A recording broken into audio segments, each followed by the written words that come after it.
ناحیه تاجیک‌آباد یکی از ناحیه‌های تابع جمهوری در تاجیکستان است. مرکز این ناحیه شهرک تاجیک‌آباد میباشد. تاجیک‌آباد 12 اوگوست سال 1949 تأسیس یافته است. ناحیه تاجیک‌آباد در وادی رشت جایگیر بوده، در شمال و شرق با ناحیه لخش، شمال و غرب با ناحیه رشت، در جنوب و غرب با ناحیه سنگبار همسرحد می باشد. بر اساس تقسیمات مأموری، ناحیه تاجیک‌آباد یک شهرک و 5 جماعت دارد. شغل اهالی اساساً کشاورزی و چاره‌داری به حساب می رود.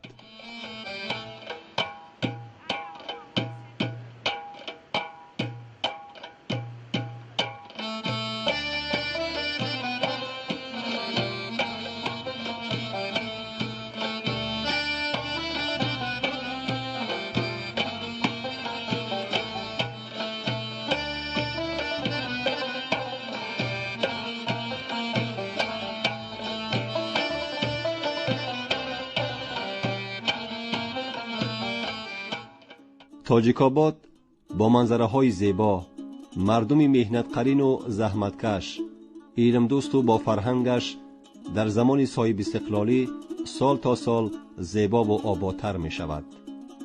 ساکنان بلند همت تاجیک‌آباد در فضای آرام و آسایشته کشور محبوبمان تاجیکستان، سیاست دوراندیشانه و خردمندانه اساسگزار صلح و وحدت ملی، پیشوای ملت، پرزیدنت جمهوری تاجیکستان محترم امام علی رحمان زندگی آرام و آسوده حالانه دارند.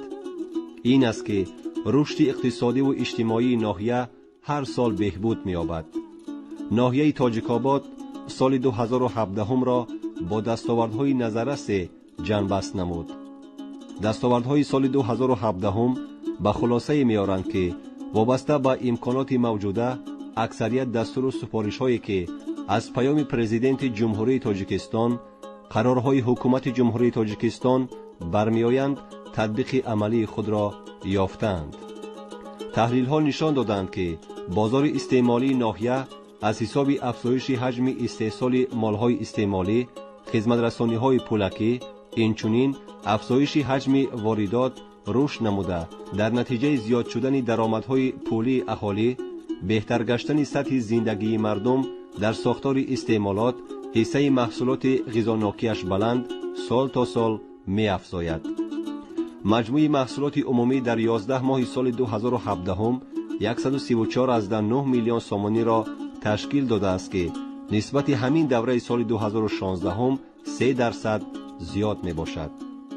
برای ماندن کارهای آبادانی و سازندگی، تعمیر و ترمیم کوچه ها، انشاءات، بناهای معمولی و استقامتی، شنانیدن درختان آرایشی، گل و بوته ها، بنیاد باغات و مانند اینها جزء مهم چاره‌بینی‌های مقامات ناحیه به حساب می رود. کشاورزی یکی از ساحه‌های افضلیتناک در ناحیه به حساب رفته، دهقانان و زحمتکشان تاجیک‌آباد سال 2017 به دستاوردهای خوب نایل گردیدند. آمارها نشان می‌دهند که جمع‌آوری حاصل زراعت‌های کشاورزی در سال 2017 نشاندادهای چشمرس داشت. کشاورزان ناحیه در فصل بهار در میدان 1682 گکتار زراعت‌های غله‌دانه از آن جمله گندم و جو کشت نمودند که به حساب میانه از هر گکتار 22.5 سنتنر حاصل به دست آوردند. در مجموع حاصل به دست آورده 3785 تانه می باشد. کارتوشکا پروری شغل اساسی ساکنان است که میدان امساله کشت کارتوشکا به 566 گکتار رسید و حاصل جمع‌آوری شده 13569 تانه را تشکیل می دهد. سبزوادکاری در ساحه کشاورزی نقش مهم داشته سال 2017 از میدان 48 گکتار 818 از 108 تانه سبزوات حاصل گرفته شد. تاجیک‌آباد در مقیاس جمهوری با میوه‌های شیرین و شهدبارش نیز مشهور است. میوه‌های تاجیک‌آباد در بازارهای کشور خریداران زیاد داشته، باغپروران ناحیه از این حساب فایده خوب می‌بینند. حاصل دسترنج دهقانان بازارهای کشور را غنی و دسترخوان کشاورزان را پرناز و نعمت می‌گرداند. بنیاد باغ‌های نو در مد نظر مسئولین ناحیه قرار داشته با مقصد رشد دادن ساحه میوه پروری همساله در قلمرو ناحیه باغ‌های زیاد بنیاد می‌شوند. در اساس برنامه رشد ساحه باغ و تاک پروری در جمهوری تاجیکستان برای سالهای 2016 2020 سال 2017 باشد 18 باغ نو بنیاد گردیده است. همچنین 3 باغ اینتنسیوی تشکیل یافته 9 باغ کهنه برقرار شدند. امید است که میوه های این باغ های نو بنیاد و برقرار شده در سالهای نزدیک بازارهای استعمالی کشور را با میوه های شیرین و از نگاه اکولوژی تازه باز هم غنی می‌گردانند.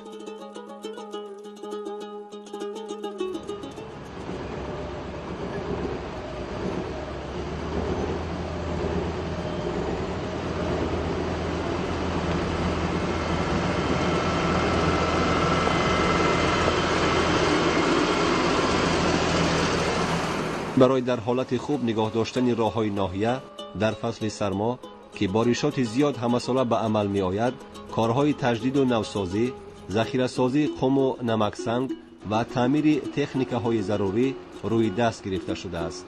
در این مسئله کوشش‌های شعبه استفاده بری راه‌های ناحیه تاجیک‌آباد زیاد می باشد.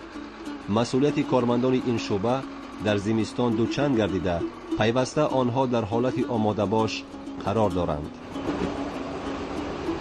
با زمینه ما 115 کیلومتر راههای اتنمیگر وابسته کرده شدند که از این 25 کیلومتر راههای بین‌المللی و 90 کیلومتر راههای محلی می باشند.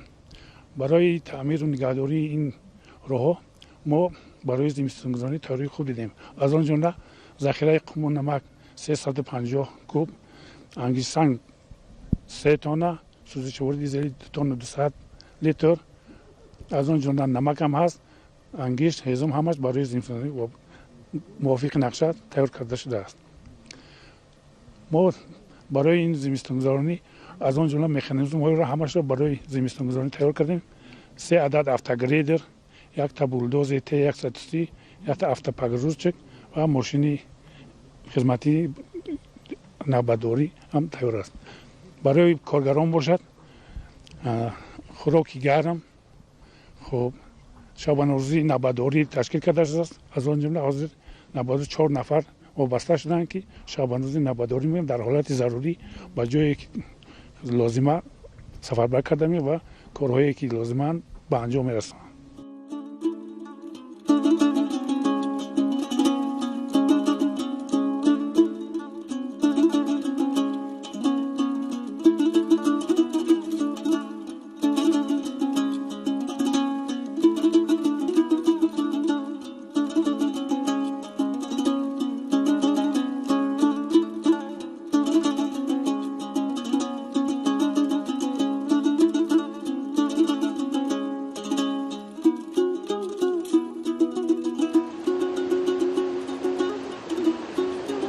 راه‌های جوابگو به طلبات در رشد تجارت، انتقال مال و کالا، رفت و آمد دائمی ساکنان بسا مهم و ضروری اند. به خاطر برطرف نمودن مشکلات ساکنان در فصلهای سال، جهت رفت و آمد و انتقال محصولات کشاورزی و تجارتی در دریاچه شورک پل ماشینگذر بنیاد کرده شد که حرکت در راه ماشینگرد فتح‌آباد غنیشاب را خیلی آسان و قلای میکند. درازی پل 10 و برش 5 متر می باشد که اقتدار باربرداری پل برای 30 تانه پیش بینی شده است. این اقدام از جانب مقامات اجرایی ناحیه، ساکنان و صاحبکاران محلی صورت گرفته است که این پل در نتیجه آفت‌های طبیعی کارناشایم گردیده بود.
رسیدن به استقلالیت انرژتیکی از هدفهای عالی حکومت مملکت به حساب می رود که یکی از هدفهای استراتژی شناخته شده است.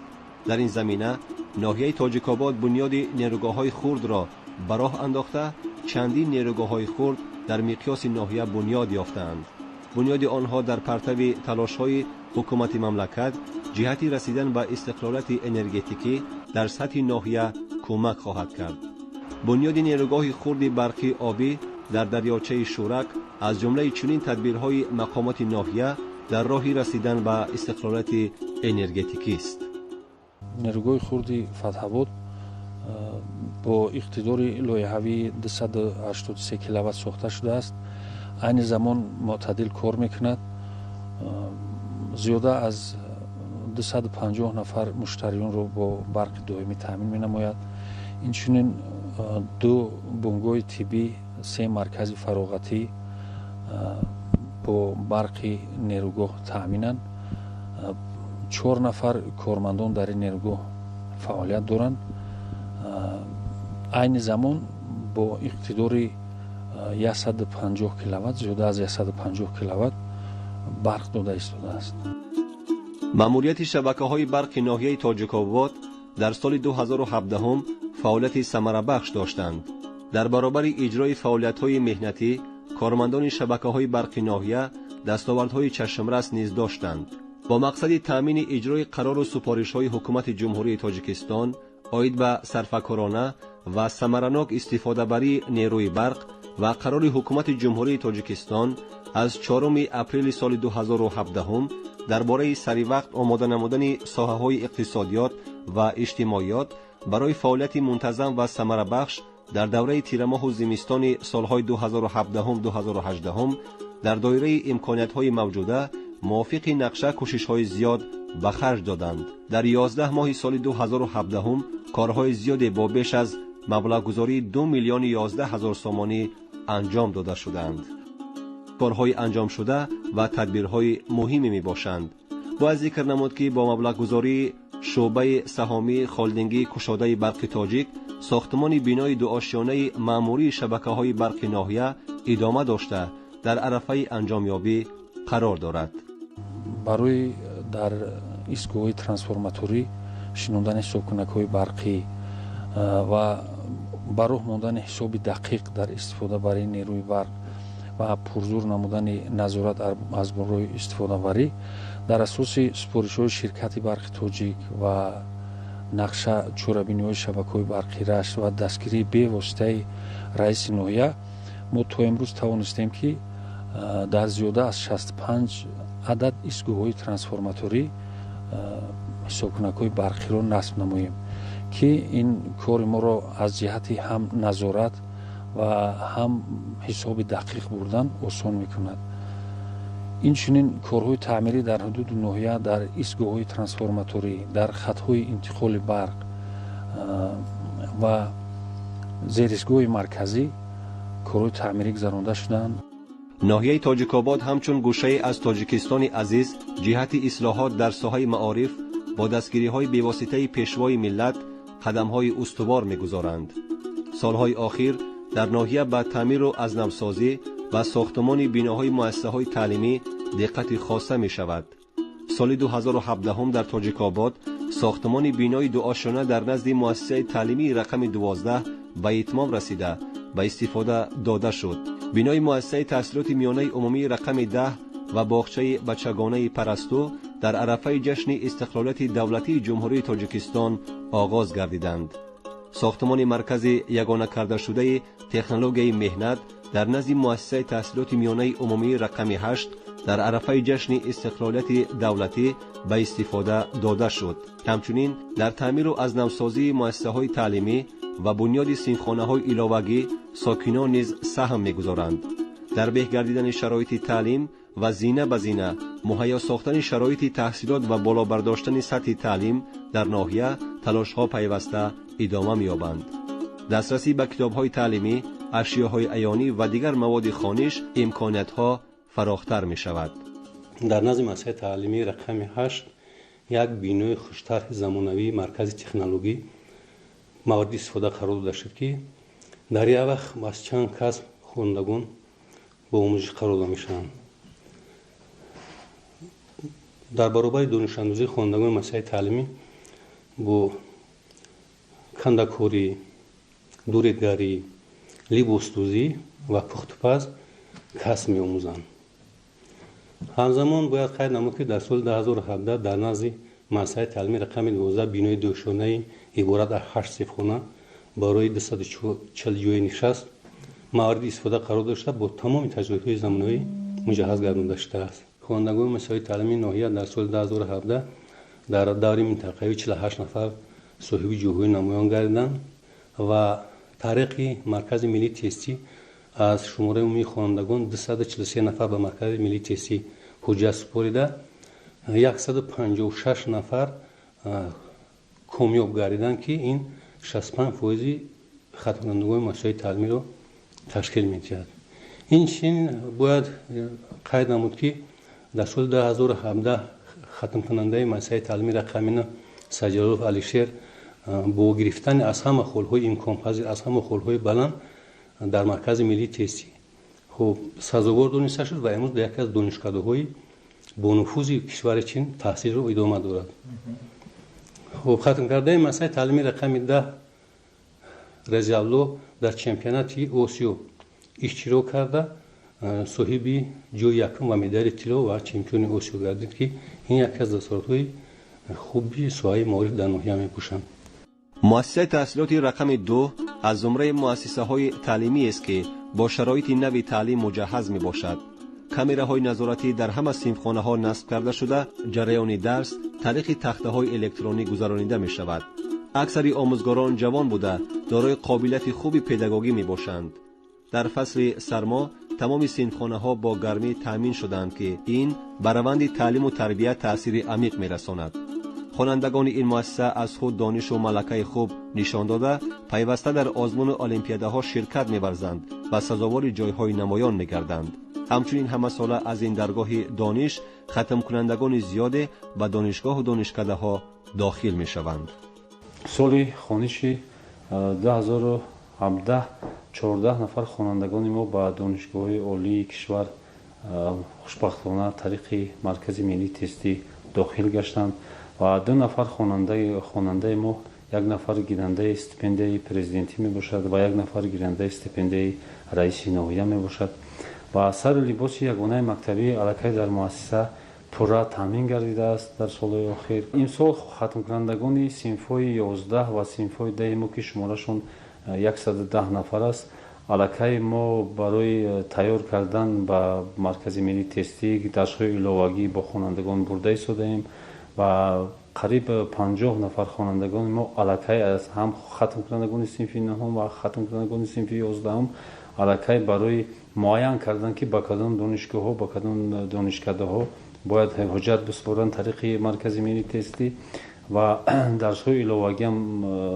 جریان دارن و خوشبختانه در المپیادهای فنی خوانندگان ما در سال خوانشی هم گذشته و این سال در المپیادهای فنی اشتراک فعال داشتن و سزاوار افتخارنامه و جایهای نمایان نیز گشتند و اکثریت آموزگاران ما جوان هستند. قریب 80% کلکتیوی آموزگاران ما متخصصان جوان هستند که امسال 6 نفر با اختصاص‌های گوناگون مؤسسه‌های عالی را ختم کردند.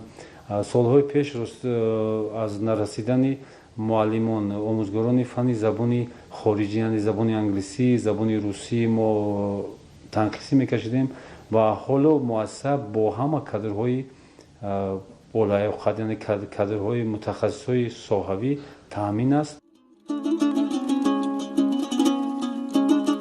مؤسسه تحصیلات میانه رقم 8 در حالت خوب قرار دارد و خوانندگان آن در برابر تعلیم و تربیت امکان دارند که کسب و هنرهای به خود لازمی را ازبر کنند.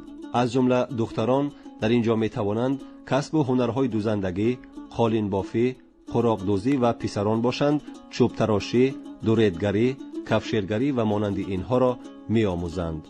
هنرآموزان را آموزگاران کسبی تعلیم می دهند. در نتیجه اندیشیدن تدبیرهای پیوسته از این ناحیه دوردست شمار جوانان و مکتب‌های عالی کشور و بیرون از آن شامل می‌شوند. سال 2017 از حساب ختم کنندگان مکتب‌های ناحیه و دانشگاه و دانشکده‌های مملکت 159 نفر داخل گردیدند که نسبت به سال 2016 49 نفر بیشتر میباشد. باید گفت که با افزایش شماره خوانندگان نارسایی صنفخانه‌ها به مشاهده میرسد که در این زمینه چاره‌ها قدم به قدم اندیشیده خواهد شد.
ای دره کی تاج کباد قدممون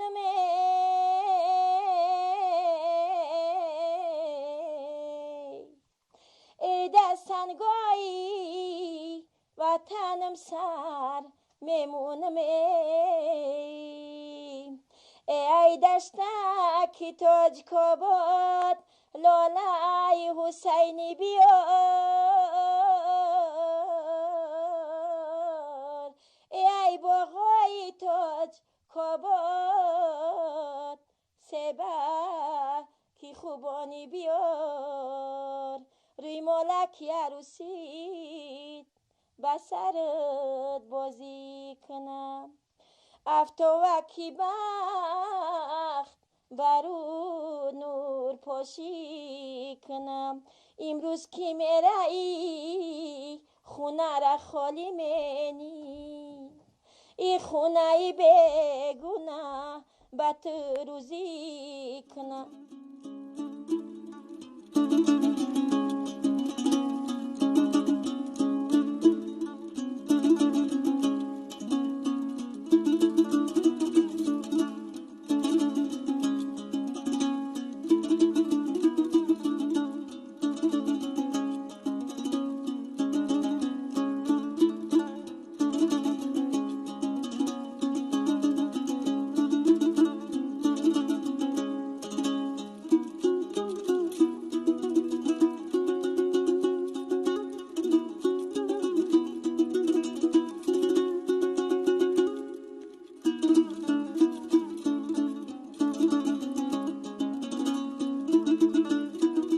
مردم دیار تاجیک‌آباد از ازل هنرمند و هنرپرور بودند.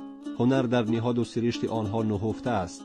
امروز کسب هنرهای دستی برای زنان و کسب‌های کفشگری، دوریدگری، استای برق برای مردان در کورس‌های کوتاه مدت در نزد مرکز یگانه کرده شده تکنولوژی مهنت عمل می‌کند.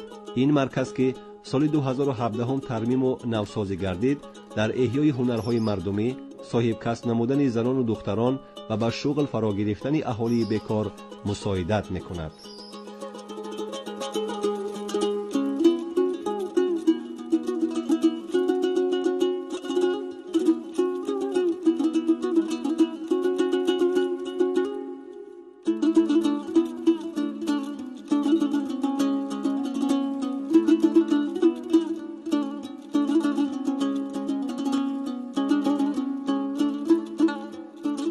زنان و بانوان تهجایی در تیار کردن طعام‌های ملی نیز مهارت خاص دارند. دسترخوان هر خانواده این گوشه دیار را اعجاز دست بانوان با طعم و لذت خاصش زیب می‌دهد.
امروز در گردی دیگی کشک قرار داریم که این کشک یکی از خوراک‌های ملی قدیمه که از باباها و بیبیای ما میراث تا امروز اومده است که این کشک از چیزهای عادی نمی گندم کمترک گوشت تیار می شود.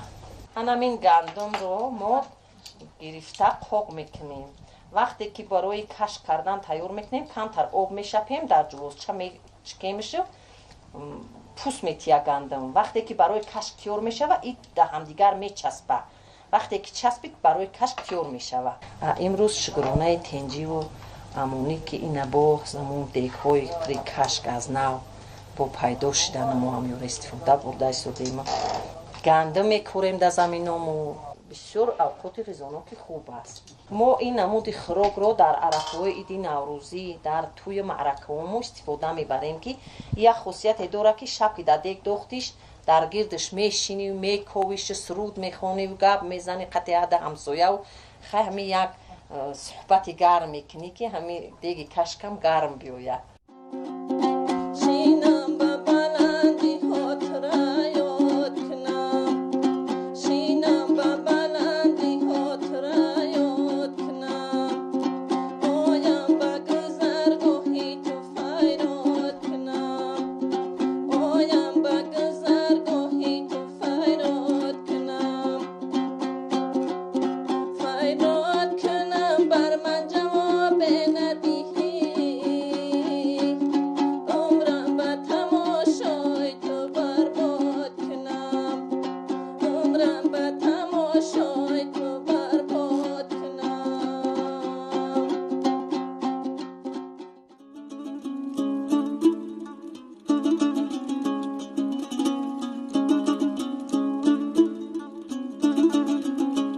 در آثارخانه مرکزی ناحیه بهترین گنجینه‌های تاریخی گردآوری شدند که نشان از توجه خاصه به آثار تاریخی و حفظ ارزش‌های فرهنگی است.